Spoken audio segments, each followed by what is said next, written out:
ಈ ಕ್ಷಣದ 25 ಸುದ್ದಿಗಳನ್ನು ಕ್ವಿಕ್ ಆಗಿ ನೋಡ್ಕೊಂಡು ಬರೋಣ.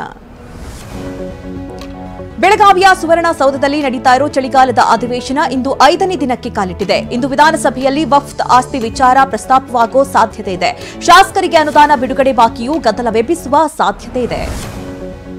ಇಂದು ಸಿಎಂ ನೇತೃತ್ವದಲ್ಲಿ ಸಚಿವ ಸಂಪುಟ ಸಭೆ ನಡೆಯಲಿದೆ. ಚಳಿಗಾಲದ ಅಧಿವೇಶನ ನಡೆಯುತ್ತಾ ಇರೋ ಸುವರ್ಣಸೌಧದಲ್ಲಿಯೇ ಕ್ಯಾಬಿನೆಟ್ ಮೀಟಿಂಗ್ ನಡೆಯುತ್ತಾ ಇದೆ. ಈ ಸಭೆಯಲ್ಲಿ ಪಂಚಮಸಾಲಿ 2ಗೆ ಮೀಸಲಾತಿ ಹೋರಾಟದ ಬಗ್ಗೆ ಚರ್ಚೆ ನಡೆಯುವ ಸಾಧ್ಯತೆ ಇದೆ. ಕೊಲೆ ಆರೋಪಿ ದರ್ಶನ್ ಜಾಮೀನು ಅರ್ಜಿಯ ತೀರ್ಪು ಇಂದು ಪ್ರಕಟವಾಗಲಿದೆ.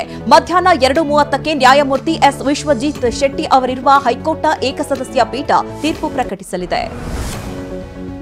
ಆಸ್ಪತ್ರೆ ಸೇರಿ 6 ವಾರಗಳಾದರೂ ಈವರೆಗೆ ಆಪರೇಷನ್ ಆಗಿಲ್ಲ. ಡಿಸೆಂಬರ್ 11ಕ್ಕೆ ಸರ್ಜರಿ ಡೇಟ್ ಫಿಕ್ಸ್ ಆಗಿದೆ. ಅಂದೇ ಸರ್ಜರಿ ಮಾಡಿಸ್ತೀವಿ ಅಂತ ದರ್ಶನ್ ಪರ ವಕೀಲ ಸಿವಿ ನಾಗೇಶ್ ಹೈಕೋರ್ಟ್ಗೆ ಮಾಹಿತಿ ಕೊಟ್ಟಿದ್ರು. ಆದ್ರೆ ಮೊನ್ನೆ ಕೊಲೆ ಆರೋಪಿ ದರ್ಶನ್ಗೆ ಸರ್ಜರಿ ನಡೆದಿಲ್ಲ. ನಟ ದರ್ಶನ್ ಮಾತ್ರವಲ್ಲದೆ ಪವಿತ್ರ ಗೌಡ, ನಾಗರಾಜು, ಅನುಕುಮಾರ್, ಲಕ್ಷ್ಮಣ್ ಎಂ, ಜಗದೀಶ್, ಪ್ರದೋಷ್ ರಾವ್ ಜಾಮೀನು ಅರ್ಜಿಗಳ ತೀರ್ಪು ಕೂಡ ಇವತ್ತೇ ಪ್ರಕಟವಾಗಲಿದೆ. ಸದ್ಯ ಎಲ್ಲರ ದೃಷ್ಟಿ ಈಗ ತೀರ್ಪಿನ ಮೇಲೆ ನೆಟ್ಟಿದೆ. ಬೈಕ್ ಕಳ್ಳತನವನ್ನೇ ಕಸುಬಾಗಿಸಿಕೊಂಡಿದ್ದ ಕಿಡಿಗೇಡಿಯನ್ನ ಕೋಲಾರದ ಹೊಸಕೋಟೆ ಠಾಣೆ ಪೊಲೀಸರು ಬಂಧಿಸಿದ್ದಾರೆ. ಮಾಲೂರು ನಿವಾಸಿ ಗೌತಮ್ ಎಂಬಾತನನ್ನ ಅರೆಸ್ಟ್ ಮಾಡಲಾಗಿದೆ. ಬಂಧಿತನಿಂದ 8 ಬೈಕ್ಗಳನ್ನು ಜಪ್ತಿ ಮಾಡಲಾಗಿದೆ.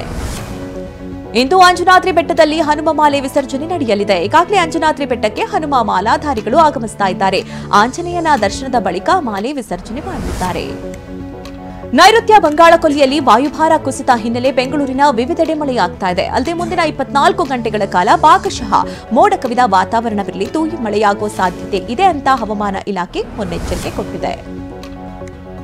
ತಮಿಳುನಾಡು ಪುದುಚೇರಿಯಲ್ಲೂ ಸೈಕ್ಲೋನ್ ಎಫೆಕ್ಟ್ನಿಂದ ಧಾರಾಕಾರ ಮಳೆ ಸುರಿತಾ ಇದ್ದು ಹಲವು ಜಿಲ್ಲೆಗಳಲ್ಲಿ ಶಾಲಾ ಕಾಲೇಜುಗಳಿಗೆ ರಜೆ ಘೋಷಣೆ ಮಾಡಲಾಗಿದೆ. ಸಮುದ್ರಕ್ಕಿಳಿಯದಂತೆ ಮೀನುಗಾರರಿಗೆ ಎಚ್ಚರಿಕೆ ಕೊಡಲಾಗಿದೆ.